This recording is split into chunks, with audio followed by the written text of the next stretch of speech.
Bonjour. Lentement mais sûrement, le processus électoral béninois suit son cours et nous conduit pas à pas vers les élections générales et présidentielles de 2026. Le 6e module de la campagne d'information et de formation que j'ai initié à votre profit, chers candidats, pour contribuer à la qualité de la communication durant les campagnes électorales, aborde aujourd'hui les secrets de la parole persuasive à travers les techniques rhétoriques et narratives.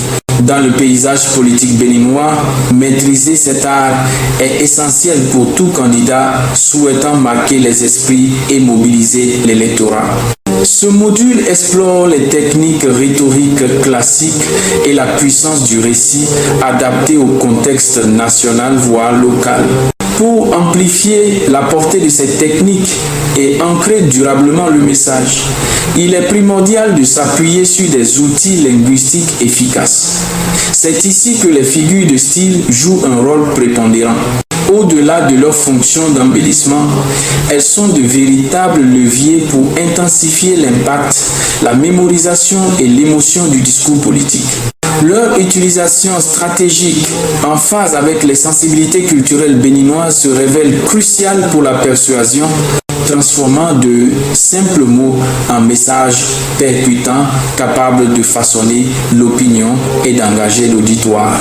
Les métaphores et analogies, quant à elles, ancrent les concepts abstraits dans l'expérience vécue de l'auditoire, favorisant ainsi la compréhension et l'adhésion. En vue des prochaines élections, il est judicieux de puiser dans le quotidien béninois, activités économiques, traditions, dynamique familiale, éléments naturels pour établir une résonance immédiate. On pourrait comparer un projet de société à la construction d'une maison solide et spacieuse pour la famille béninoise. Chaque politique étant une étape vers le bien-être et l'épanouissement de toutes les générations, de l'aîné au plus jeune. Cela mettrait l'accent sur la transmission des valeurs et de l'héritage. Les anaphores et répétitions permettent de cadencer le discours et de souligner les idées maîtresses. La répétition d'un mot ou d'une expression au début de plusieurs phrases consécutives met l'accent sur des points cruciaux, crée un effet d'insistance et facilite la mémorisation, conférant rythme et force au discours. L'exemple de moi, président de la République, de François Hollande illustre parfaitement comment cette technique a permis de projeter une image souhaitée et de se distinguer d'un adversaire. Chers candidats, l'utilisation stratégique de l'anaphore peut donc s'avérer un outil puissant pour renforcer votre message et marquer les esprits de l'électorat. Les questions rhétoriques impliquent directement l'auditoire en stimulant la réflexion et l'adhésion implicite, créant un lien personnel basé sur des valeurs partagées. Elles ouvrent de nouvelles perspectives et orientent vers les conclusions souhaitées. Des exemples tels que « Ne voulons-nous pas tous un avenir meilleur pour nos enfants ?» ou « Est-il acceptable que certains soient laissés pour compte ?» illustrent comment ces questions engagent et invitent à la réflexion ou à l'adhésion.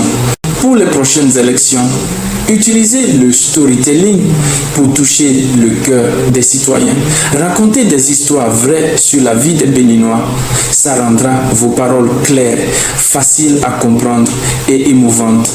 En vous inspirant des contes et des anecdotes d'ici, vous créerez un lien fort avec les gens qui vous verront comme la bonne personne pour le poste.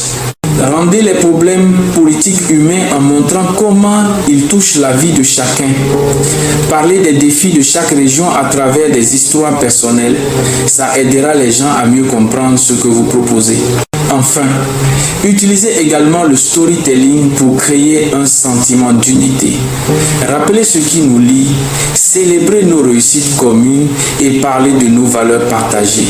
C'est en racontant notre histoire commune que vous construirez un nous fort. S'appuyer sur l'histoire et les traditions communes, comme le courage des Amazones, la sagesse des rois d'Abomey ou la résilience du peuple, nourrit un sentiment de fierté et d'appartenance. En En somme, la maîtrise des techniques rhétoriques, métaphores, analogies, anaphores alliées au storytelling ancré dans la culture béninoise vous offre un arsenal puissant pour une communication politique efficace. Rendre l'abstrait concret, rythmer le discours, impliquer l'auditoire et tisser des récits qui humanisent et unissent sont essentiels pour une connexion authentique avec l'électorat. Dans un contexte où la parole et les histoires comptent, ceux qui uniront éloquence et récit marqueront les esprits et gagneront l'adhésion du peuple béninois. N'oubliez pas de vous abonner et d'activer la cloche de notification pour ne rien rater des prochaines vidéos. Je vous rappelle également que mon analyse de la communication du candidat Patrice Talon lors de l'élection présidentielle de mars 2016 est toujours à votre disposition. Cliquez sur le lien dans la description pour obtenir votre exemplaire de mon livre « Réussir l'impossible par le leadership et la communication ». À bientôt pour le prochain module.